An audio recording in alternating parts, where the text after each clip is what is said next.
नमस्कार, जिंदा एकेडमी के ऊपर आपका हार्दिक स्वागत है। ये जो स्टैटिस्टिक का एएसओ वैकेंसी के लिए जो बेंच चल रहा है उसका आज ये जो लेक्चर नंबर है वो है 18वां लेक्चर। इससे कल हमने जो 17वां और 16वां लेक्चर के अंदर पढ़ा था उसको मैं एक बार के रिवाइज करा देता हूँ। 16वें और 17वें लेक्चर के अंदर हमने पढ़ा था सहसंबंध। सहसंबंध क्या होता है, सहसंबंध कितने प्रकार के होते हैं, सहसंबंध को ज्ञात कैसे किया जाता है। और उन ज्ञात करने वाले लेक्चर के जो कल वाला लेक्चर था उनमें ज्ञात करने की मेथड पढ़े थे सहसंबंध को। तो उसमें से मैंने किसके नहीं बताया था, एक तो विक्षेप चित्र, फिर मैंने दूसरा बताया था कि भाई कार्ल पेयरसन का जो रेखीय सहसंबंध गुणांक ज्ञात करने के लिए काम में लिया जाता है। तीसरा मैंने आपको बताया था कि भाई स्पीरमैन का कोटि अंतराल जो कि गुणात्मक समंकों के लिए सबसे ज्यादा बेस्ट होता है।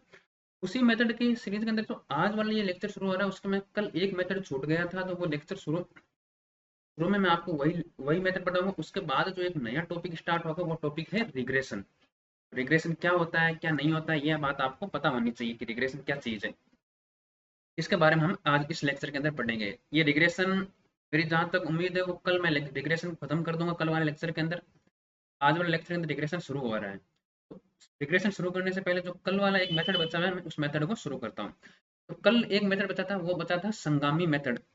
सहसंबंध ज्ञात करने के अंदर संगामी मेथड क्या होता है, संगामी मेथड का आपको फॉर्मूला याद होना चाहिए। और ये फॉर्मूला कई बार तो एग्जाम में आ जाता है पर बाकी एग्जाम में नहीं आता है। फॉर्मूला क्या है कि R C equal to plus minus का रूट प्लस माइनस कोष्टक में टू सी माइनस का small N upon small N. तो स्मॉल एन क्या है, स्मॉल एन है वो कैपिटल एन माइनस का वन होता है। तो कैपिटल एन क्या है, यहाँ पर कैपिटल एन है कि आपके पास कितने डाटा दे रखे हैं। तो जैसे आपके पास मैंने यहाँ पर एग्जाम्पल लिया, एग्जाम्पल के अंदर आपके एक्स और वाई के दो डाटा दे रखे हैं। एक्स के डाटा दे रखे हैं 5, 9, 3, 5 और 6। जो टोटल डाटा है वो आपके पास कितने दे रखे हैं, 5 डाटा दे रखे हैं। तो कैपिटल एन की वैल्यू कितनी हो जाएगी, 5 हो जाएगी। उसमें से -1 कर दूंगा तो स्मॉल एन की वैल्यू, तो स्मॉल एन की वैल्यू कितनी होगी, स्मॉल एन की वैल्यू होगी 4। फिर यहाँ पर आता है कि सर सी क्या होता है। सी होता है कि आपके पास इसके अंदर मतलब देखना है कि मतलब विचलन कितना है। जैसे आपके पास मतलब सी का विचलन कैसे निकालोगे, जैसे एक्स के अंदर विचलन निकालना है। आपके पास सबसे पहले 5 है, 5 के सामने आपको कुछ भी नहीं रखना है। 5 से 9 हुआ मतलब 5 से वर्दी हुआ है, तो जैसे ही मेरे पास वर्दी हुआ है तो मैं यहाँ पर प्लस कर दूंगा। अब 9 से अगला डाटा आपके पास 3 हुआ है, तो 3 हुआ है मतलब घटा है, तो घटा है तो मतलब मैं क्या कर दूंगा, यहाँ पर माइनस कर दूंगा। फिर 3 से 5 हुआ तो यहाँ पर क्या हुआ, प्लस हो गया। फिर 5 से 6 हुआ तो यहाँ पर क्या हो गया, प्लस हो गया। इसी प्रकार से मैं y का विचलन निकाल लूंगा, तो y का विचलन निकालूंगा तो 12 है। इस पे सामने कुछ भी नहीं लिखना, जस्ट 12 का आगे क्या हुआ, 4 हुआ, मतलब 12 से नंबर आपके सामने घटे हैं। जैसे ही नंबर घट गए तो मैं यहाँ पर क्या लिखूंगा, मैं माइनस लिख दूंगा। फिर 4 से 18 हुआ है, मतलब 4 से 18 मतलब आपके पास नंबर क्या हुआ, बड़े हैं। तो आपके पास बड़े हैं तो मैं क्या करूंगा, यहाँ पर पॉजिटिव कर दूंगा। जैसे 18 से 12 हुए तो यहाँ पर क्या हुआ, नंबर मतलब घटे हैं, तो घटा है तो मैं माइनस कर दूंगा। 12 से 13 हुआ, नंबर आपका क्या हुआ, बढ़ा है। अब इसके अंदर ये देखना है कि एक्स और वाई के अंदर समान चिन्ह किन किन के बीच में है। तो यहाँ पर कोई चिन्ह है ही नहीं, इसको छोड़ना है। फिर यहाँ पर आपके पास प्लस और माइनस समान नहीं है, माइनस प्लस समान नहीं है, प्लस माइनस समान नहीं है। पर नीचे आपने देखा कि 5 से 6 हुआ तब मैंने प्लस लगाया, और 12 से 13 हुआ तब आपके पास प्लस लगाया। तो ये प्लस और प्लस सेम है, इसलिए मैं यहाँ पर सी की वैल्यू 1 रखूंगा। इसी प्रकार से यदि आपके पास यहाँ पर माइनस आ जाता और यहाँ पर माइनस आ जाता, मतलब दो चिन्ह क्या हो गए, सेम हो गए। जैसे ही सेम हो जाता मतलब सी की वैल्यू कितनी हो जाती, 2 हो जाती। इस प्रकार से आपको सी की वैल्यू निकालनी। जैसे सी और एन की वैल्यू पता चल गई तो आपके पास फॉर्मूला लिखूंगा, मेरे पास इसकी वैल्यू निकालूंगा। जो अंदर चिन्ह आएगा, जैसे आपके पास मतलब 2 माइनस का 4 अंदर क्या आया, माइनस आया, तो वही माइनस आपके पास बाहर आ जाएगा। तो यही आपके पास मतलब माइनस बाहर आ जाएगा। अब चलिए इस मेथड के बाद आपके पास मतलब मैं आज का जो ये लेक्चर है वो मेन लेक्चर है वो है रिग्रेशन के ऊपर। मुझे जहां तक उम्मीद है वहां तक आपको सहसंबंध गुणांक ज्ञात करने की विधि आपको पता चल गई होगी कि भाई सहसंबंध गुणांक को ज्ञात कैसे किया जाता है। चलिए आज हम शुरू करते हैं रिग्रेशन का। रिग्रेशन क्या चीज होती है, तो इस लेक्चर के अंदर मैं आपको बता देता हूँ कि रिग्रेशन के बारे में हम सिर्फ एक तो डेफिनेशन पढ़ेंगे, दूसरा हम ये पढ़ेंगे कि भाई रिग्रेशन की जो लाइनिंग होती है वो कितने प्रकार की होती है वो पढ़ेंगे। फिर हम ये पढ़ेंगे रिग्रेशन लाइन को ज्ञात करने के लिए आपके पास कौन कौन से मेथड है। उन मेथडों के बाद हम ज्ञात करेंगे कि रिग्रेशन कोफिशिएंट क्या होता है। आज रिग्रेशन कोफिशिएंट तक ही है, और कल वाला जो लेक्चर आएगा वो आएगा रिग्रेशन कोफिशिएंट के गुणधर्म क्या है, प्रॉपर्टीज क्या है, रिग्रेशन जो कोफिशिएंट होता है उनकी प्रॉपर्टी क्या है। और वहां से आपके एग्जाम में कई बार पूछा जाता है। हालांकि एग्जाम में यहीं से भी पूछा जाता है, पर बहुत कम रेयर चांस होता है जो यहाँ से पूछा जाता है। अधिकतर चांस होता है वो रिग्रेशन की जो प्रॉपर्टी होती है वहां से पूछा जाता है। तो चलिए मैं बिना किसी देरी के आपके पास रिग्रेशन शुरू करता हूँ। यहाँ पर मैंने बताया कि रिग्रेशन के अंदर हम क्या क्या पढ़ेंगे, परिभाषा पढ़ेंगे, रिग्रेशन लाइनिंग को ज्ञात करने की विधियां पढ़ेंगे और इनके जो प्रॉपर्टी है वो पढ़ेंगे, वो मैंने यहाँ पर लिख दिया। फिर मैंने इसको परिभाषा आपके सामने दिखी है कि मतलब दो या दो से अधिक चरों के मध्य जो औसत संबंध होता है उसको कहा जाता है प्रतिगमन। अब औसत रिलेशन क्या होता है, जैसे आपके पास y इक्वल टू 2x होता है, ये तो आप कहेंगे कि सर रेखीय सहसंबंध भी तो है ये, बिल्कुल रेखीय सहसंबंध है, परंतु आपके पास मतलब ये एक लाइनिंग इक्वेशन भी तो दे रखी है ना, उस इक्वेशन को मतलब एक संबंध दे रखा है जिसमें आपके पास मतलब आप फिर आगे पढ़ेंगे a क्या होता है b क्या होता है, ये आगे बताऊंगा, पर इसमें y इक्वल टू 2x के अंदर क्या करोगे, a होता है वो 0 होता है, a क्या होता है वो मैं आगे बताऊंगा। तो मतलब एक निश्चित आपके पास मतलब औसत संबंध होता है उसको आप प्रतिगमन कहलाता है। यहाँ पर आपके पास मतलब इसकी डेफिनेशन आपके पास कोई एग्जाम के अंदर नहीं पूछेगा कि भाई प्रतिगमन क्या होता है, फिर पूछ भी लाए तो याद रख लेना, ऑब्वियसली बात है। फिर होती है कि प्रतिगमन रेखाएं क्या होती है। अब ये जो औसत मैंने ऊपर शब्द लिया है कि मतलब औसत, यहाँ पर देखिए जब मैंने यहाँ पर आपके पास मतलब एक शब्द लिया है कि मतलब औसत संबंध, औसत संबंध ज्ञात करने के लिए आपके पास एक लाइनिंग होती है, एक लाइन की इक्वेशन दे रखी होगी, तो उस जो लाइनिंग की इक्वेशन दे रखी है उसको कहा जाता है प्रतिगमन रेखाएं, यही मैंने यहाँ पर लिखा है। दो चरों के मध्य औसत संबंधों को दर्शाने वाली सर्वोत्तम रेखा को प्रतिगमन रेखा कहलाती है। तो मतलब इनके जो संबंध, औसत संबंध को जो रेखा दिखाई गई ना, उस रेखा को आप कहते हैं प्रतिगमन रेखाएं। जहां तक मुझे लगता है समझ में आ गया होगा कि भाई परिभाषा क्या होती है, प्रतिगमन रेखाएं क्या होती है। परिभाषा क्या होती है कि दो चरों के मध्य औसत संबंध को क्या कहा जाता है, प्रतिगमन कहा जाता है। और उन जो औसत संबंध को जो रेखा दिखाती है उसको कहा जाता है प्रतिगमन रेखाएं। ये रेखाएं कितने प्रकार की होती है, ये रेखाएं दो प्रकार की होती है। कौन कौन सी होती है, आपके पास दो चरों की बात है तो आपके पास एक्स और वाई, मैंने कोई भी दो चर ले लिए। अब आपके पास प्रतिगमन रेखाएं दो प्रकार की होती है, कौन कौन सी होती है, एक होती है एक्स की वाई पर प्रतिगमन रेखाएं, याद रखना x की y पर प्रतिगमन रेखाएं, x की y पर प्रतिगमन रेखाएं। दूसरी रेखाएं कौन सी होती है, y की x के ऊपर प्रतिगमन रेखाएं, ये होती है आपके पास दूसरी रेखा। अब इस जो x की y पर प्रतिगमन रेखा है उसको जो लिखा जाता है वो, इसका जो इक्वेशन का समीकरण होता है वो होता है ये x equal to A plus का बी वाई। यहाँ पर ऐसे इक्वेशन दे रखा है तो आपको यदि ये याद भी ना रहे कि x की y पर है, y की x पर है, तो आपको सीधा सा फंडा यही समझना है कि जो इधर आपके पास बराबर के जो लेफ्ट हैंड साइड के अंदर लिखा है वो जो राइट हैंड साइड के ऊपर जो चर लिखा है वो उस पर होगा, मतलब x है जो y पर होगा। इसी प्रकार से जब मैं y की x के साथ प्रतिगमन रेखा लिखूंगा तो मैंने यहाँ पर एक इक्वेशन लिखी है y equal to A plus का बी एक्स, ये मैंने इक्वेशन लिखी है। तो जैसे आपके पास मतलब इक्वल के जो लेफ्ट हैंड साइड है, मतलब बाएं भाग के अंदर जो y दे रखा है वो आपके पास दाएं भाग के अंदर जो x दे रखा है उसके ऊपर है, मैंने यही लिखा है y की x पर। तो y की x पर मतलब y की x पर, यहाँ पर x की y पर मतलब x आपके पास लेफ्ट हैंड साइड में दे रखा है और जो राइट हैंड साइड के अंदर y दे रखा है उसके ऊपर ये x होगा। ये आपके पास मतलब प्रतिगमन रेखा को याद करने का तरीका जो मैंने आपको बता दिया।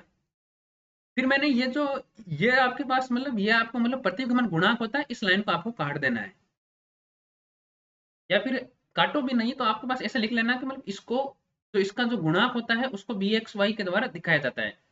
मतलब प्रतिगमन गुणांक जो x की y पर रेखा होती है उसका जो प्रतिगमन गुणांक होता है उसको बी एक्स वाई के द्वारा डिनोटेड किया जाता है। अब ये प्रतिगमन गुणांक क्या होता है ये हम आगे पढ़ेंगे। याद रखना पड़ेगा इस टॉपिक के अंदर आपको दो चीजें याद रखनी, एक तो प्रतिगमन गुणांक शब्द आपके पास दिमाग में याद होना चाहिए। प्रतिगमन गुणांक क्या होता है, वो आपके पास बी एक्स वाई और बी वाई एक्स दो होते हैं, ये आपको याद रखना पड़ेगा। जब बी एक्स वाई कब काम में आता है, जब आपके पास इक्वेशन दे रखी है एक्स की वाई पर, मतलब जो जिसके ऊपर दे रखी है, जिसके ऊपर मतलब वाई पर दे रखी है तो वो वो राइट हैंड साइड में आ जाएगी, और जिसकी दे रखी है वो आपके पास एक्स लेफ्ट हैंड साइड के अंदर आ जाएगा। इसी प्रकार मैंने इक्वेशन लिखी है यहाँ पर। अब इस इक्वेशन को देख के आपको समझ में आ गया होगा कि y की वैल्यू यहाँ पर पुटअप होगी और x की वैल्यू चेंज होती रहेगी धीरे धीरे, a की और b की वैल्यू हमारे को दे रखी होगी ऑटोमेटिक। तो मैंने यहाँ पर लिख लिया जो x है वो है आश्रित चर।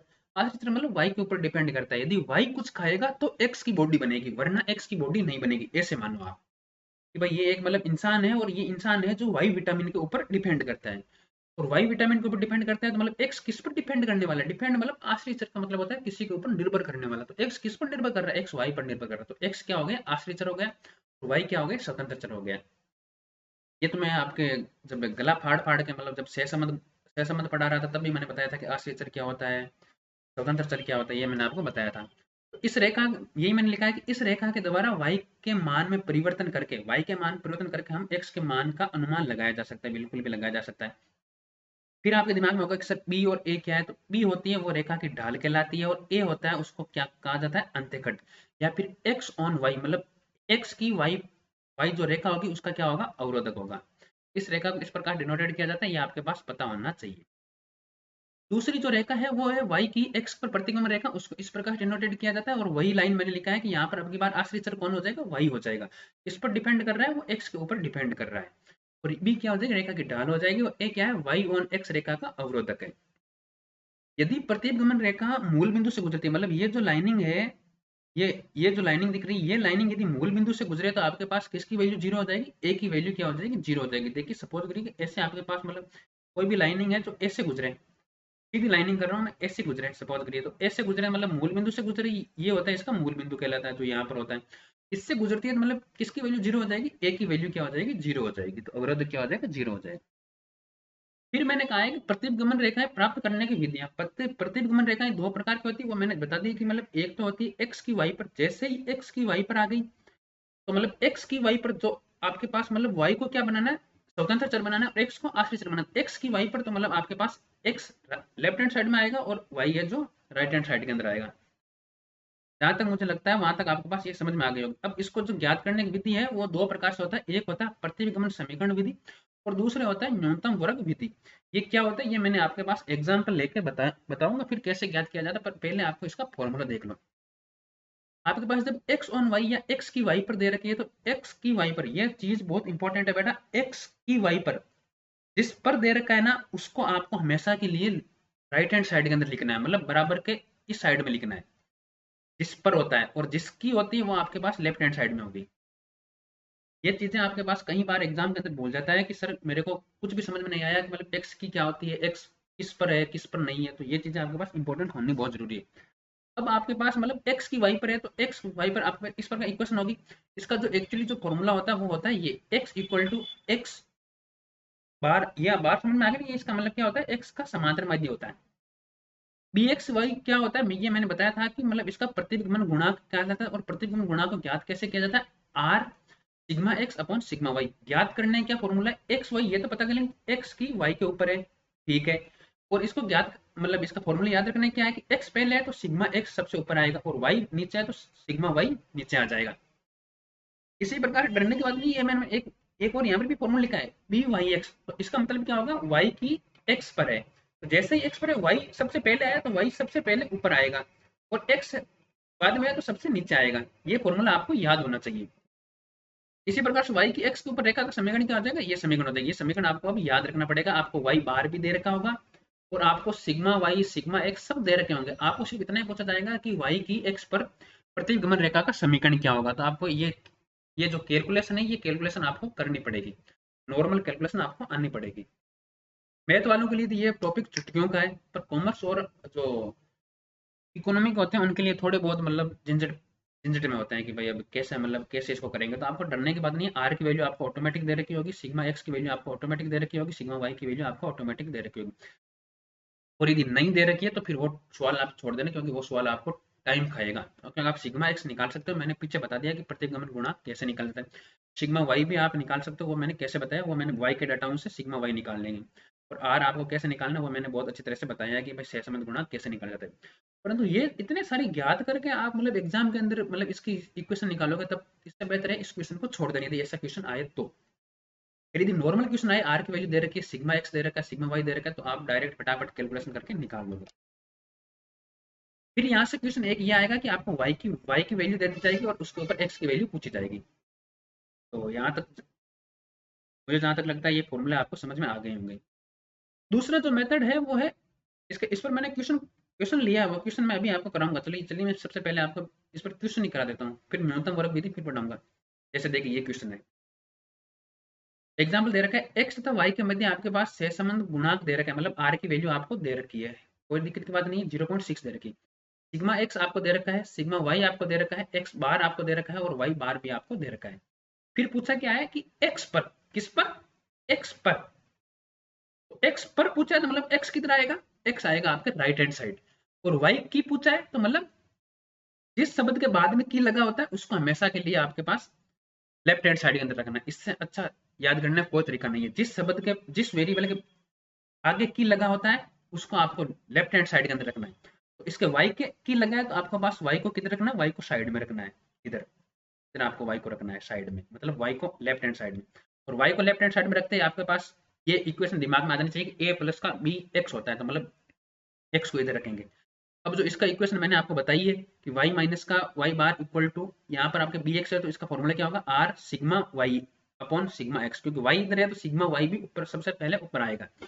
कहीं बार आपके पास एग्जाम में जब बैठोगे तो मतलब ये सिग्मा x ऊपर चला जाता है, सिग्मा y नीचे आ जाता है, तो मतलब ऐसी गलतियां नहीं होनी चाहिए। यदि y इधर है लेफ्ट हैंड साइड के अंदर है तो सिग्मा y सबसे ऊपर आएगा, और x इधर है तो x सबसे नीचे आएगा। ये याद रखना, जो इधर सबसे है वो सबसे नीचे आएगा। बस आपके पास वाई बार की वैल्यू आपको दे रखी है, वाई बार की वैल्यू कितनी दे रखी है, 20 दे रखी है, एक्स बार की वैल्यू दे रखी है, सिग्मा एक्स की वैल्यू दे रखी है, सिग्मा वाई की वैल्यू दे रखी है। वैल्यू पुट करो और आपके पास फॉर्मूला, इसको सोल्व करो। जहां तक मुझे लगता है आपको ये सवाल समझ में आ गया होगा। दूसरा आपके पास दे रखा है वाई पर एक्स की पूछा है, तो एक्स को आप अब की बार किधर रखोगे, लेफ्ट हैंड साइड के अंदर रखोगे। जैसे ही लेफ्ट हैंड साइड के अंदर रखोगे बाकी सारा सारा फॉर्मूला आपको पता होना चाहिए। उस फॉर्मूले से आप एक्स की इक्वेशन में निकाल लोगे। अब मैंने कहा कि इसके ऊपर जो तीसरा जो क्वेश्चन है वो है y इक्वल टू 8 पर x की वैल्यू क्या होगी, y इक्वल टू 8 दे रखा है, तब आपके पास x की वैल्यू क्या होगी। तो x की वैल्यू तब क्या होगी, तब आपके पास y की वैल्यू यहाँ पर पुटअप कर दो। जैसे ही y की वैल्यू पुटअप करूंगा तो मेरे पास x की वैल्यू आ जाएगी। बस इससे सिंपल, इससे क्वेश्चन सिंपल नहीं आएगा कि भाई प्रतिकोण रेखाओं की विधियां कैसे होगी, विधियों के ऊपर सवाल कैसे आएगा, तो सवाल ऐसे आता है। जहां तक मुझे लगता है ये समझ में आ गया। आप नोट्स बनाओगे, नोट्स पर एनालिसिस करोगे, फिर देखोगे, फिर आपको अच्छे समझ में आ जाएगा। दूसरा जो सवाल है वो है न्यूनतम वर्ग विधि। जो दूसरा जो मेथड है वो है न्यूनतम वर्ग विधि। कैसे ज्ञात करते हैं, तो इस विधि के अंदर हम क्या करेंगे, ए और बी की वैल्यू निकाल लेंगे और इस वैल्यू को हम इस इक्वेशन के अंदर प्राप्त कर लेंगे। कौन से इक्वेशन के अंदर, यहाँ पर जो x equal to A plus B Y के अंदर पुटअप करके हम प्रतिगमन रेखाएं ज्ञात कर लेंगे। परंतु ए और बी की वैल्यू जब जब ए और बी की वैल्यू आपको निकालनी, सबसे पहले ए और बी की वैल्यू आपको निकालनी पड़ेगी ना। भाई सबसे पहले आपके पास मतलब काम क्या है कि ए और बी की वैल्यू निकालनी पड़ेगी। तो ए और बी की वैल्यू निकालने के लिए आप क्या करोगे, आपको इक्वेशन, ऐसी इक्वेशन याद होनी चाहिए। जब x ऑन y है, मतलब y की, नहीं सॉरी, x की y पर, तो x के आगे आगे आपके पास पूछा है कि, जैसे ही x के आगे आपके पास पूछा है कि, तो मतलब जैसे x के आगे की है तो मतलब आपके पास x को इधर रखेंगे, हम लिखेंगे लेफ्ट हैंड साइड के ऊपर, और y को इधर रखेंगे इधर। तो जब x equal to A plus का बी वाई होता है तो आपके पास सबसे पहले करेंगे हम इसको समीशन लगा देंगे। जैसे समीशन लगाएंगे और समीशन ए होता है, इसको ए को बाहर निकालेंगे और समीशन वन की वैल्यू कितनी होती है, एन होती है। तो ये आपके पास फॉर्मूला याद रखना पड़ेगा। सबसे पहले आप इसको समीशन लगा देंगे, फिर जो आपके पास इधर वाई, इधर आपके पास वाई रहेगा, इसको वाई से सारे से मल्टीपल कर लूंगा वापस। तो ये फॉर्मूला आपको, आप कैसे भी याद याद करो, ये आपके ऊपर है कि आपने इसको कैसे याद करना, वो आपके ऊपर है। और मैं बता देता हूँ कि मैं जब मैथ पढ़ाता हूँ तब मतलब बच्चे बहुत सारे होते, तब इन फॉर्मूलों को समझाने का मजा आता है। अभी क्या है, मेरे सामने कोई बच्चा है नहीं, वीडियो रिकॉर्डिंग हो रहा है, अब मुझे ये भी नहीं पता चल रहा है कि आप इस फॉर्मूले का रेस्पॉन्स दे रहे हो या नहीं दे रहे हो। ये सबसे बड़ी डिफिकल्ट बात होती है। तो मतलब इसलिए इन फॉर्मूलों को आप जैसे कैसे भी यहाँ आपको याद रखने पड़ेंगे। मैंने आपको ये मेथड मेथड बता दी कैसे याद करना है। जैसे y ऑन x के ऊपर दे रखा है तो y ऑन मतलब y की, तो जैसे ही y की आया, मतलब y के बाद में किया है, तो y को आप लेफ्ट हैंड साइड के ऊपर रखोगे और x को राइट हैंड साइड के ऊपर रखोगे। फिर पहला फॉर्मूला याद करने के लिए आपके पास सारों में समीशन लगा दूंगा और ए को बाहर लगा दूंगा और समीशन वन आ जाएगा, मतलब एन आ जाएगा। पहला फॉर्मूला ये हो जाएगा। दूसरे फॉर्मूले के अंदर जो इधर एक्स रहेगा, एक्स से मल्टीपल कर लूंगा सारों के अंदर। बस ये आपके पास मतलब फॉर्मूला याद कर लोगे। अब इन दोनों इक्वेशनों को सॉल्व करोगे तो इससे आपके पास ए और बी की वैल्यू मिल जाएगी। ए और बी की वैल्यू इस इक्वेशन के अंदर पुटअप कर देंगे तो हमारे पास प्रतिगमन रेखाएं मिल जाएगी। तो अब आप कहोगे summation X, summation Y, summation X Y, summation X square, ये कहाँ से मिलेगा सर। तो ये आपको एक्स और वाई के डाटा दे रखे होंगे। कैसे डाटा दे रखे होंगे, ये देखो, ये आपके पास मैंने क्वेश्चन एग्जांपल लिया है। ये एग्जांपल मैंने लिया है। इस एग्जांपल के अंदर आपके पास एक्स के डाटा दे रखे हैं, वाई के डाटा दे रखे हैं। एक्स के डाटा से आप एक्स स्क्वायर निकाल लोगे, वाई के डाटा से आप वाई स्क्वायर निकाल लोगे, फिर इन दोनों को मल्टीपल करके आप एक्स वाई निकाल लोगे। यहाँ तक तो आपको कोई प्रॉब्लम नहीं होनी चाहिए। समीशन एक्स क्या होता है, एक्स के जितने भी डाटा होते हैं उनका आपके पास क्या कर लोगे, योग कर लोगे। समीशन वाई क्या होता है, जितने भी होते हैं उनका योग कर लोगे, दस आया। समीशन एक्स स्क्वायर क्या होता है आपके पास, इनका योग कर लोगे। समीशन वाई स्क्वायर क्या होता है, इनका आप योग कर लोगे। और समीशन एक्स वाई क्या होता है, इनका आप योग कर लोगे। जब इनका योग कर लिया और आपको क्वेश्चन पूछा गया है कि एक्स ऑन वाई, मतलब ये हिंदी में ऐसे लिखेगा, एक्स की वाई पर, वाई पर। जैसे ही मैंने कहा कि एक्स की तो मतलब एक्स की मतलब एक्स को किधर रखना, लेफ्ट हैंड साइड। तो मतलब इक्वेशन कैसी बनेगी, ऐसी। अब ऐसी इक्वेशन बनानी तो मतलब इसको वो दो इक्वेशन न्यूनतम वर्ग विधि से ज्ञात करने के लिए कैसे करोगे, आपको पता होना चाहिए कि भाई summation X equal to N A plus का बी समीशन वाई। तो समीशन एक्स की वैल्यू आपको दे रखी है, एन की वैल्यू आपके पास चार डाटा दे रखा है, एक दो तीन और चार, चार डाटा, एन की वैल्यू कितनी होगी, चार। बी की वैल्यू आपको दे रखा है और समीशन वाई की वैल्यू आपको देखा। इसको मैं इक्वेशन नंबर एक दे दूंगा। इसी प्रकार से मैं जब इक्वेशन नंबर दूसरी जो लिखी हुई है उसको मैं इससे क्या करूँगा, वाई से मल्टीप्लाई करूंगा, मेरे इक्वेशन नंबर दो प्राप्त हो जाएगी। ये मैंने ऊपर आपके फॉर्मूले के अंदर बताया है कि ये देखो ये सेम इक्वेशन आपके पास, ये देखो ये रही। इस इक्वेशन के अंदर मैं वैल्यू रखूंगा, जैसे वैल्यू रखूंगा मेरे पास इक्वेशन नंबर क्या मिल गई, दो मिल गई। अब इन एक और इक्वेशन नंबर दो को आपको क्या करना है, सोल्व। जैसे आप इक्वेशन एक और इक्वेशन नंबर दो को सोल्व करोगे तो आपके पास ए जीरो हो जाएगा, बी टू हो जाएगा, आपके पास इक्वेशन के अंदर वैल्यू रख लूंगा तो मेरे पास रिग्रेशन इक्वेशन मिल जाएगी। जहां तक मुझे लगता है आपको समझ में आ गया होगा कि रिग्रेशन इक्वेशन कैसे मिलती है। फिर मैंने आपके पास जो लास्ट का ये जो टॉपिक लिया है वो लिया है प्रतिगमन गुणांक। मतलब रिग्रेशन जो कोफिशिएंट होता है वो क्या होता है, रिग्रेशन कोफिशिएंट क्या होता है, आपने यहाँ तक आपने जब ये इक्वेशन पढ़ी थी आपने इस इक्वेशन के अंदर कुछ चीजें चीजें चीजें देखी है क्या, ये जो मतलब इसी को कहा जाता है प्रतिगमन गुणांक। तो प्रतिगमन गुणांक क्या होती है, एक तो होते हैं प्रतिगमन गुणांक रेखा की ढाल होती है, बिल्कुल भी सही बात है। ये भी मैंने लिखा है कि प्रतिगमन गुणांक क्या होता है, रेखा की ढाल होती है। ये देखो प्रतिगमन गुणांक रेखा की ढाल होती है, बीजगणितीय माप, बिल्कुल भी बीजगणितीय माप है, रेखा की ढाल का बीजगणितीय माप। कई बार क्वेश्चन एग्जाम पूछा गया है कि प्रतिगमन गुणांक है। पहला ऑप्शन होगा प्रतिगमन रेखा की ढाल का बीजगणितीय माप है। दूसरा प्रतिगमन रेखा के गुणनखंड का बीजगणितीय माप है। तो हमारे पास ऑप्शन में आएगा प्रतिगमन रेखा के ढाल का बीजगणितीय माप है।